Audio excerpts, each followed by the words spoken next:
Hey everybody, out here on Lake Palestine. It is 5:25 a.m. Can't lines in at 6 a.m. so I've got to wait. But I am in my first spot, so I'm just sitting here waiting. I got everything rigged up, ready to go. I'm gonna start off with a buzz bait for top water. I'm fishing around one of the little islands out here, so I'm gonna try to hit the top water and casting up to the bank and then buzzing it across the water and see if I can get some strikes that way early. And I'll be mixing it up with a chatterbait,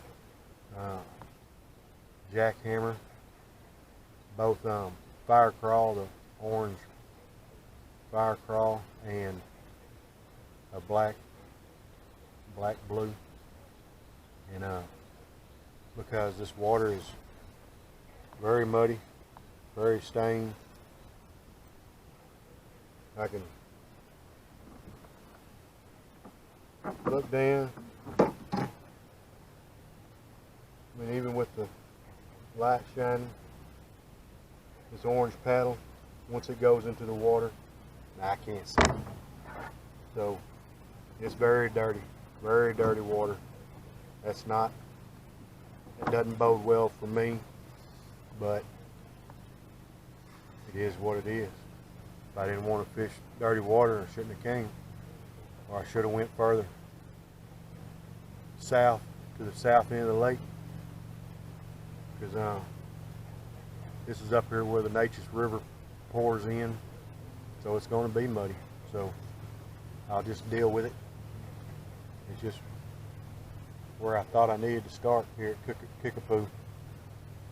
So wait until 6 a.m.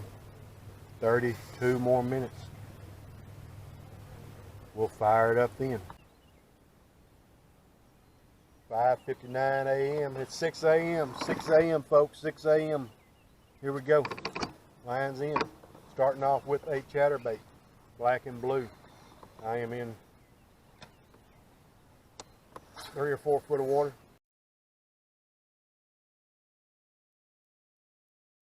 Let's go with the jackhammer, fire crawl. See what we can find.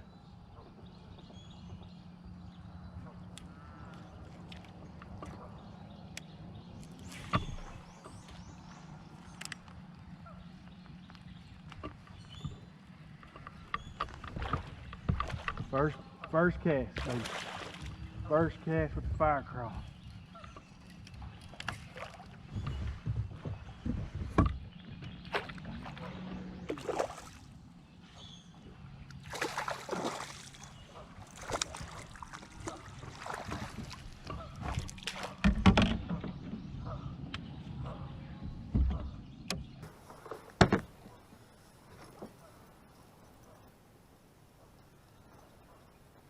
Not a big one, but it's a start.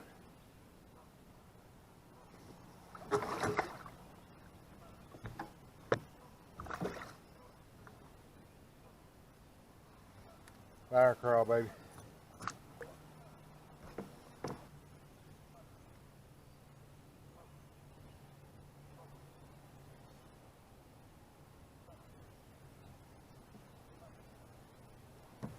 Here we go. Fire crawl.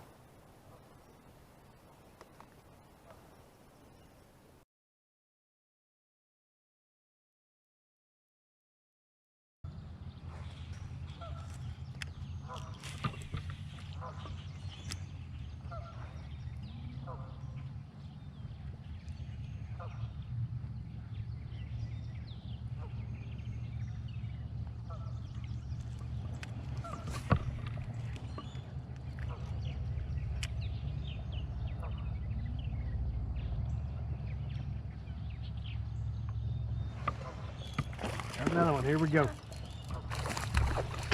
Stay down.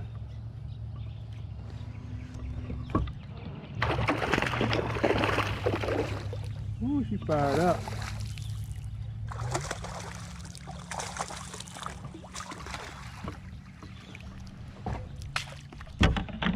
Thank you, Jesus.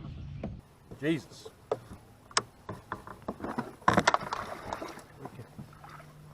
I can love on this all day.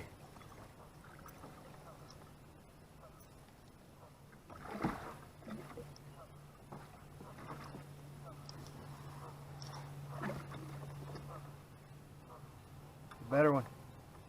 Better fish. Here we go. Jackhammer.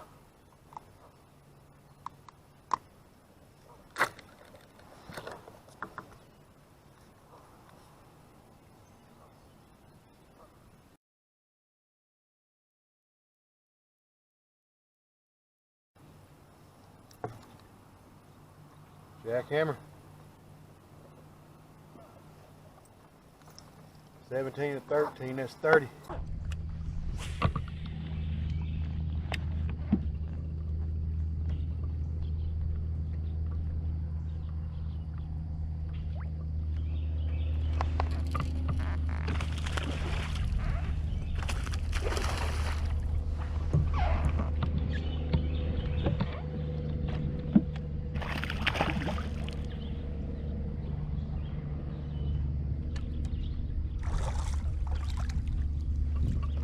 Thank you, sir. Number 3. Number 3.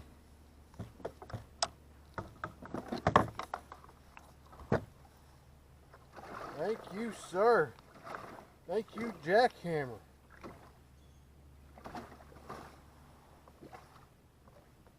$15 maybe. Hopefully. Same hook set as the last one. 15? Nope. Not the 15. That might make it.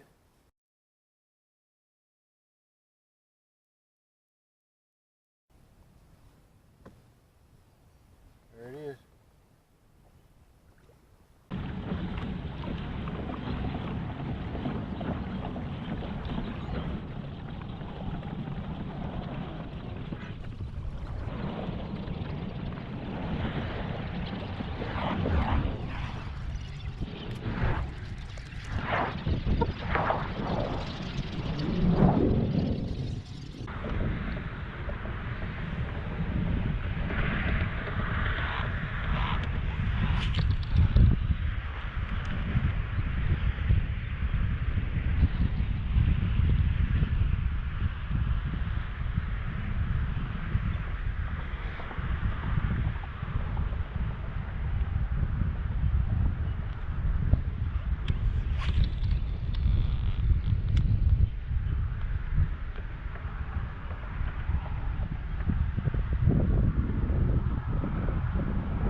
Fish number 4, baby.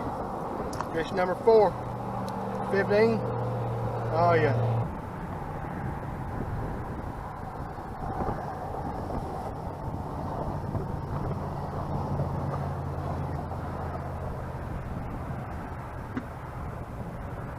There we go. Fish number 4. Get it, buddy.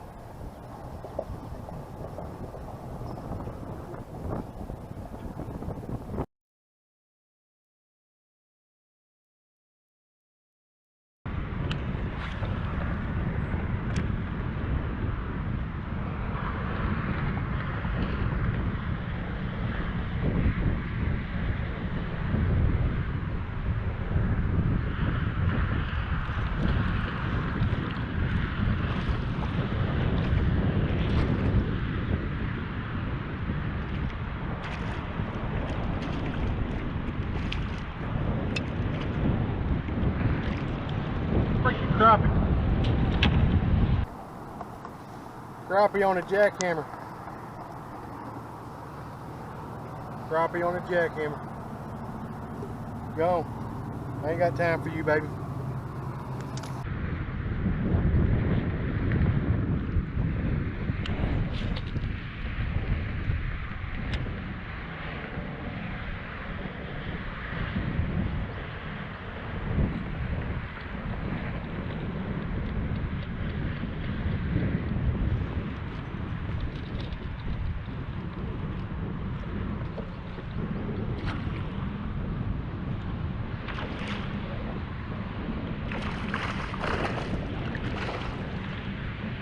Here we go.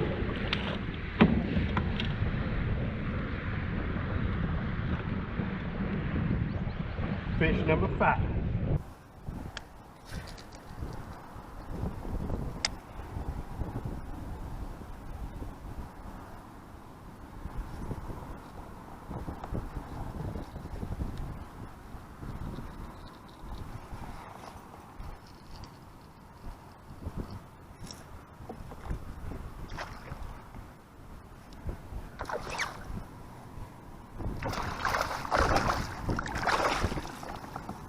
Here we go.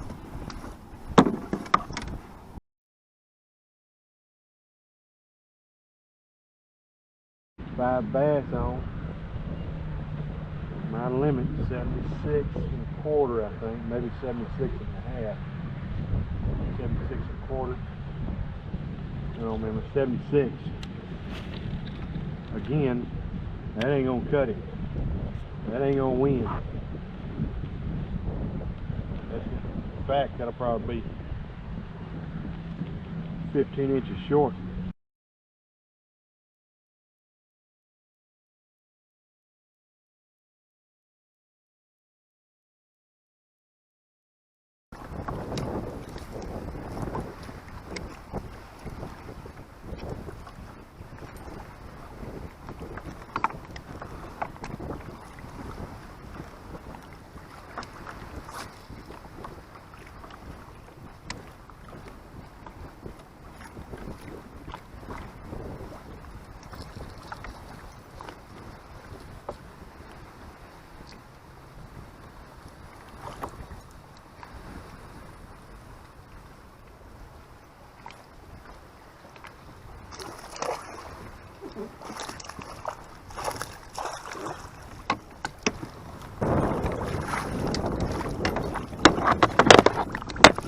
This is 15.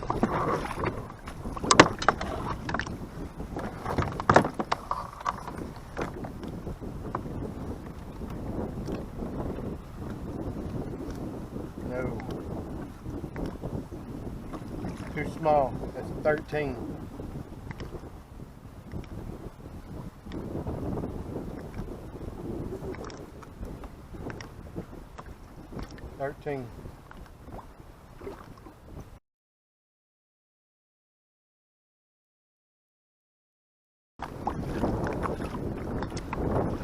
Even if I come out, if I make a top 10, now these guys,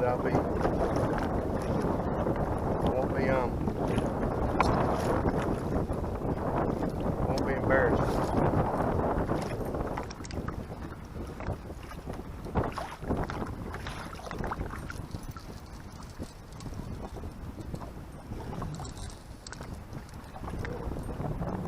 Here we go.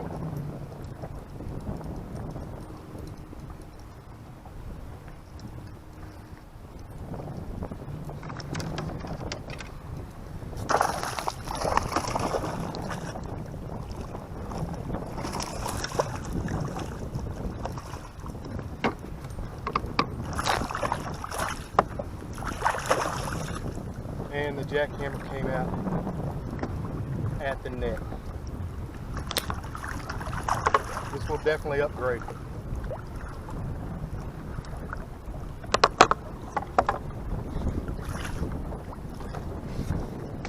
Maybe it's 16, something like that.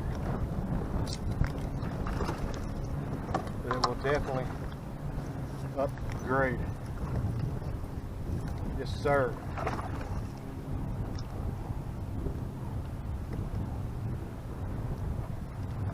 Yes, sir. It ain't over.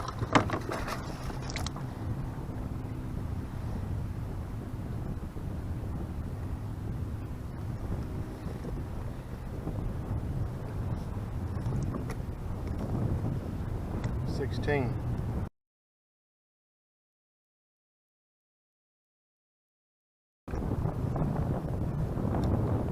16 and a half.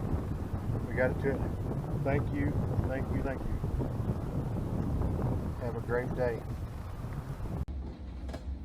Hey everybody, we are at the Yakin cabin. Unfortunately, we ran out of memory on the GoPros and we couldn't catch the last hour and a half of the video of the tournament. But let me tell you what happened. One, I continued to struggle at the end. I didn't have the knowledge to make the changes that was necessary to stay in the lead. Went from first, stayed in first half the day, then went to second, third, and I just kept dropping. I think I was in fifth whenever the standings went down, and I ended up in 8th place. So a top 10 finish on a lake I'd never been on, and a fighting conditions like the muddy water, the dirty water, heavily stained water, whatever you want to call it. It's not something that I've ever been able to perform very well in, but I believe I did pretty well at it today. But I learned two things today, which makes this day an incredibly valuable day to me, and it will be to you too, or to some of y'all that might struggle to do the same thing, have the same struggles that I have on certain situations. I've heard this, that there's two things that I learned. One, it's pretty simple, but it makes a lot of sense now I look back at it. Is you got a lake, or you got an island on the whole lake. The wind's coming from the southeast like that. Doesn't matter which way it's blowing, but the wind's coming from the southeast. And so you got a windy bank where the wind's hitting. That's where I was catching my fish. But when I got to the offside, because the wind comes in, it hits the island, there's no wind when it comes out until it opens back up later on, because the island's blocking the wind. And so whenever I get around to this side, I was catching 0 fish. And oftentimes this side here is what looked to be the best fishing. So it was about an hour left into the tournament day when I made a change. I went from a bladed jig, which is a chatterbait that I'd been using all day, 95% of the day. I changed it to just a regular Strike King swim jig with trailer. I come around the island, I was still using the chatterbait, no fish, no fish, no fish, no fish.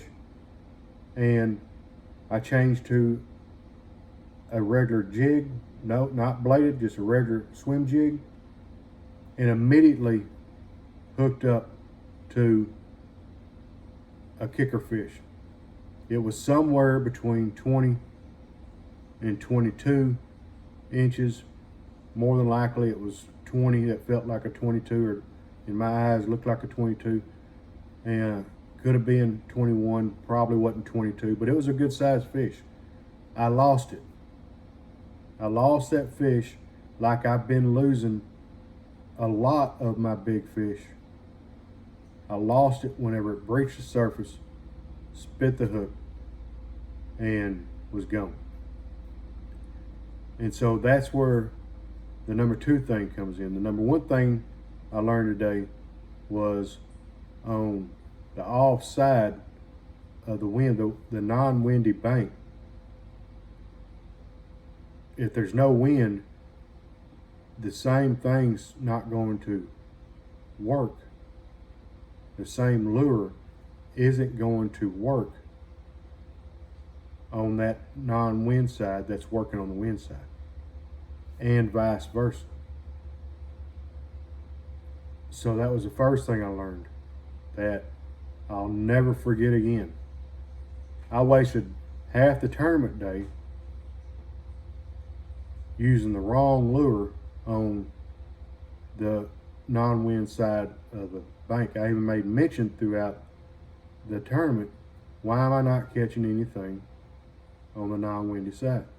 I knew a windy side's going to stir up bait fish, start fish getting to go, getting to moving, and they're going to be more active on that side. And so I thought, well, you know, it's just the bait fish, and so I'm not going to catch as many on the offside. But I didn't make any changes for that offside. I went to a swim jig that I just barely crawled. I'd make a long cast, and I'd barely crawl it on the bottom, 3 foot deep, 2 to 3 foot deep. And that's where I hooked up. So that's a big lesson learned. That's enough knowledge right there to make this video and make this day worthwhile. That was the mistake that I was making on the non-windy side. I could have went to anything other than a fast moving chattery type bait. I could have went to a Cinco. I could have went to a Texas rig worm. Could have went to a fluke maybe. I could have went through a lot of different lures that would have worked, but I was using the one that wasn't going to. Lesson learned. But the number two thing I learned was the question was, why do I keep losing these big fish that are breaching the water, spitting the bait? It happened to me. It's happened to me a lot over my years. And why I'm just now figuring it out is just either stupidity or being stubborn. Because I've heard it for a long time that you got to use the right rod with the right line for the technique and the bait, the lure you're fishing with. Yeah, whatever I had tied on, or whatever reel was open, I'd tie something on and I'd get after it. Whether it be fluoro or braid, or whether it be a medium heavy to a heavy, didn't matter. I would tie it on and I would fish it. And what my thought process was, you just adjust. You just adjust to whatever you need to adjust to. So that's what I do. And that's what I did. But whenever it dawned on me, finally, after my head was down, and I couldn't believe I just lost that fish. All the fish I lost in the last tournament that would have put me in the winner's bracket. And all the fish, because that's as far back as I can remember, a couple weeks, I'm old. But I lost those fish, and they were good ones. There's some videos that you should watch. There's one video that you should watch. and I'll link it in the description below. But there's that fish that I needed and this fish today that I needed. What am I doing wrong? And it dawned on me finally what everybody been saying, the pros and amateurs and YouTubers, they were all saying it.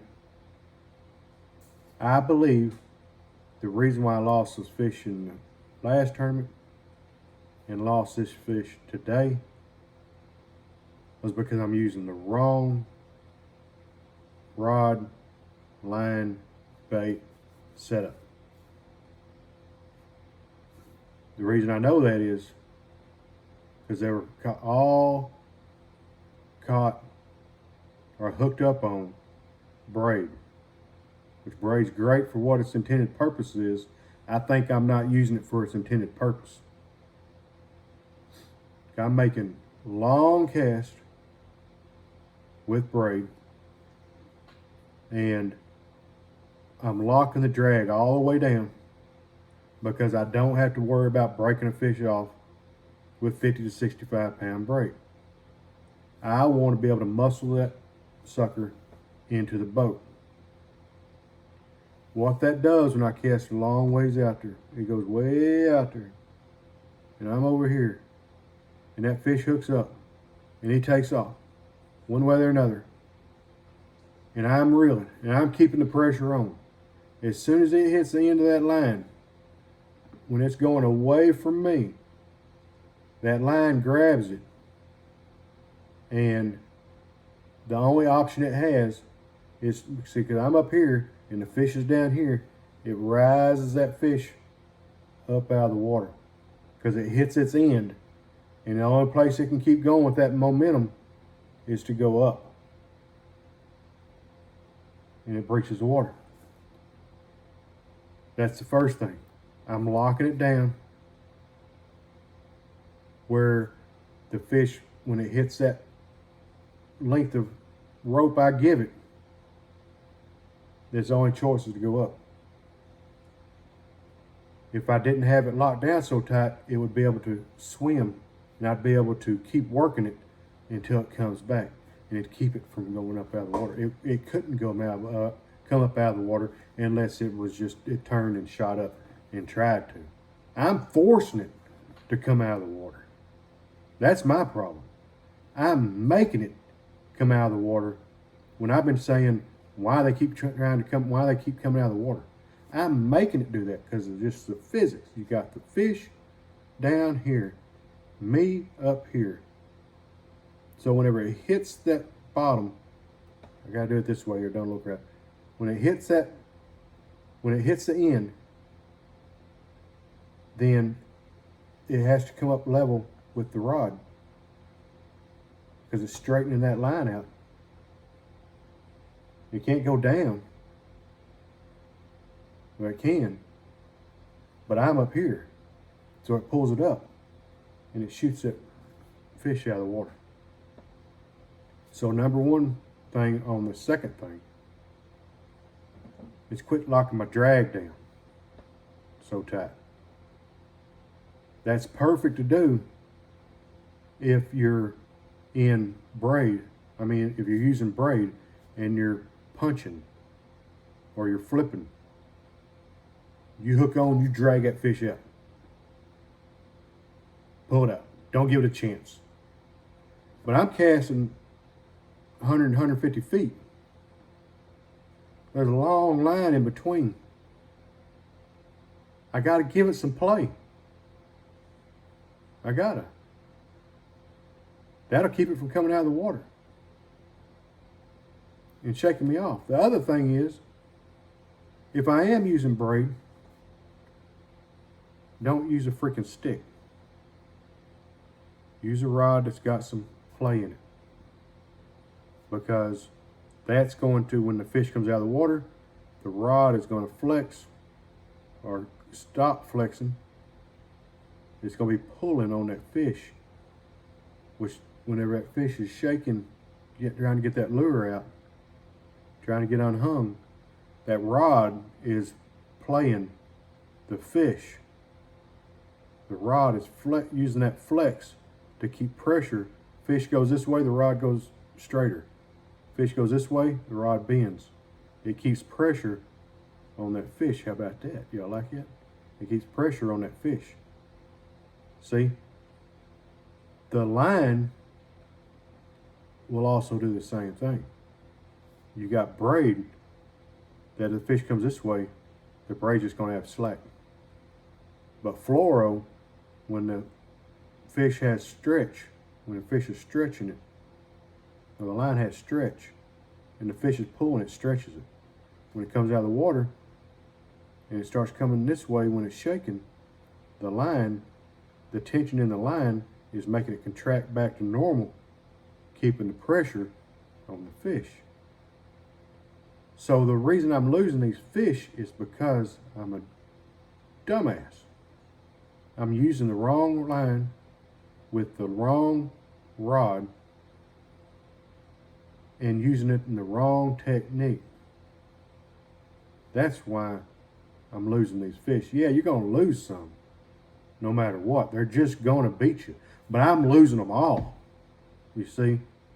And I figured out through the last tournament and today, when I lose those fish, I'm using braid, I'm casting a long ways, and I'm using a stiff-ass rod. Y'all probably already knew this.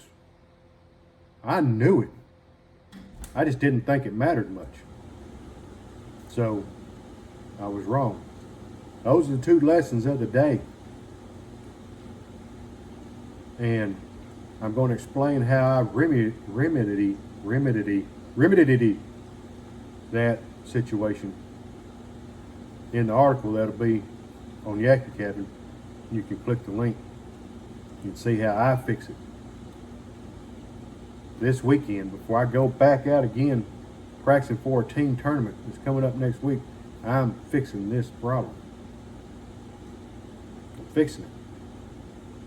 So read about it, see how I do it in the link below, yakkicabin.com.